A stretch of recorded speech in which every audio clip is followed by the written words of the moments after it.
Welcome to Running on Reddit r/EntitledParents, where the entitlement knows no bounds.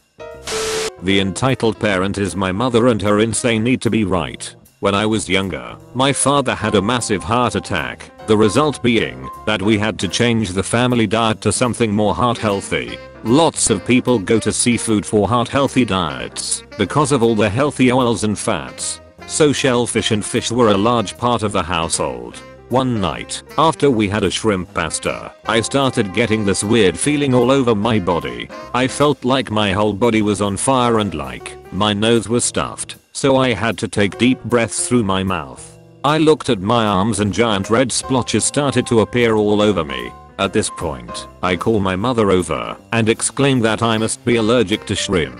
She looks at me and replies, "It doesn't look bad. Just go to sleep." The entire night I tossed and turned, unable to catch my breath or get away from the relentless heat oozing off of my skin. I decided that day I would never have shrimp again. The next couple times my mother made a meal with shrimp, I would politely decline and make food for myself. Even though I made my own food from scratch, I was still feeling strange after the meal. It was starting to get to the point I would be gasping for air, barely able to swallow, and wheezing.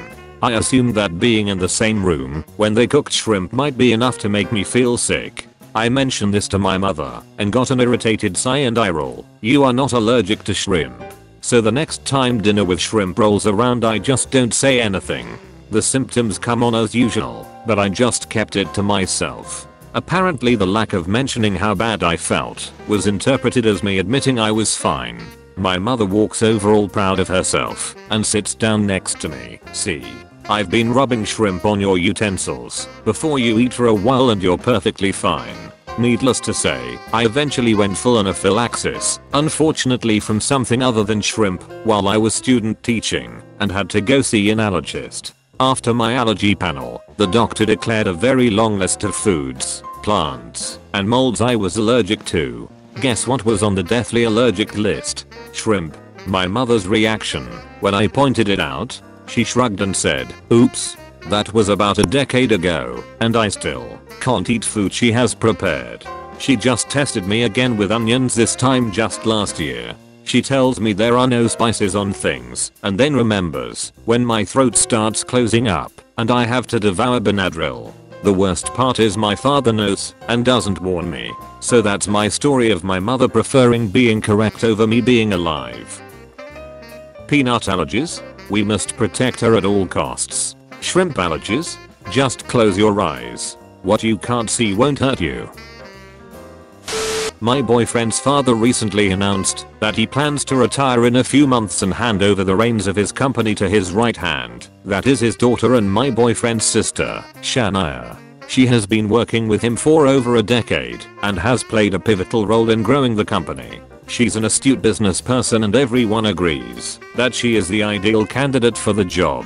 Everyone except boyfriend's paternal uncle, entitled uncle, and his wife, entitled aunt. When they heard about this, they were horrified. How dare his brother put a woman in charge of his business? How could they overlook their son, boyfriend's cousin, who was obviously more qualified for the job by virtue of having a peen? They didn't say it in so many words, but this is pretty much the gist of it. The uncle's son was denied a job at the company years ago on account of his erratic behavior and general buttholery. Back then, the uncle insisted that his son should just be handed a cushy job at the company simply because he was family. Now, the uncle had the gall to expect his brother to make him in charge of the company when he steps down. His reasoning is that only a man should inherit the family business and that it just wasn't a woman's place. The uncle actually seemed way more upset about his niece getting the job than he was about his son not getting it. He and his wife kept repeating the same nonsense about how it was a huge mistake to put a woman in charge when male members of the family were available. Boyfriend's dad tried to explain to them why Shania was suitable for the job and the entitled uncle and entitled aunt's son wasn't. However, it's notoriously difficult to reason with bigoted dummy heads. They refused to listen and actually suggested that boyfriend's dad take their son under his wing and teach him because he's so smart and he can learn really fast. He'll run the company way better than Shania, you'll see. Also, since your son, that is my boyfriend, isn't man enough to be your heir, you should give our son a chance. They kept making ridiculous arguments like, what about when she gets married? She'll change her surname. My boyfriend's dad tried to explain to them that whether she gets married and changes her surname or not is entirely her decision. And if she does, how on earth would it affect her business acumen and leadership skills? When my boyfriend's dad and sister shut them down, they changed tactics. Yesterday evening, boyfriend received a call from his aunt. She went on an insane rant about how my boyfriend's dad didn't know what he was doing. She then tried to provoke my boyfriend. She told him, since he was the son, it was his natural right to succeed his father and he shouldn't let his sister rob him of it. My boyfriend told her to never dial his number again and hung up. These buttholes knew very well that my boyfriend has never been interested in his dad's business. But I guess, since their son wasn't getting to run the company, they decided to try to provoke a feud between my boyfriend and his sister, because they're the kind of sad, bitter little tripes who just cannot see other people happy. From what was described, there appears to be a lot of prejudice towards certain family members, based on false beliefs. Apparently, gender roles triumph over merit and hard work, sadly. A little over a year ago, my neighbor moved into the townhouse next to us, and things seemed great. Their kids were nice, and overall seemed like they were part of a loving normal home. They were quirky, but nice people who were always willing to help, from installing a screen door to enjoying a beer and a decent conversation about home improvement. One day, red flags started popping up. Halloween came up a few months after they moved in, and we could hear all kinds of banging and pounding coming from the side of the house they are attached to. We thought it was just the kids playing and having fun until the father called me crying on the phone about how he was so angry they didn't get invited to a big party at the next house over. The owner of that house has a policy with all the neighbors: if my garage door is open, feel free to stop in and join us. You are always invited. A few weeks later, their kids got the idea that our dog should have sleepovers with them and started asking to walk him sometimes, which at first we thought was cute, and it was. Until one day, when the kids were asking about having a doggy sleepover once in a while, their mother pulled me away from my wife and said that it was really unfair that we get to have our dog all week long, and that they have to build their schedule to see him around our lives and when we were home. I really had no clue what to say, but then she doubled down, insisting that their family should have him on weekends because I work shift work and get to see him all week long as much as I want. Our relationship with them ended after we caught one of their kids scratching our cars accidentally, and they told us to call the police when we tried letting them know what happened. We didn't want money or for it to be fixed. We just wanted their kids to be more careful. People exchange doggos for pupper sleepovers? Where do I sign up? If you like the content and want to support the channel, like and subscribe right now, or you'll be running on fumes. Last week, I was traveling for work. It had been a long 2 days of meetings, and I was exhausted.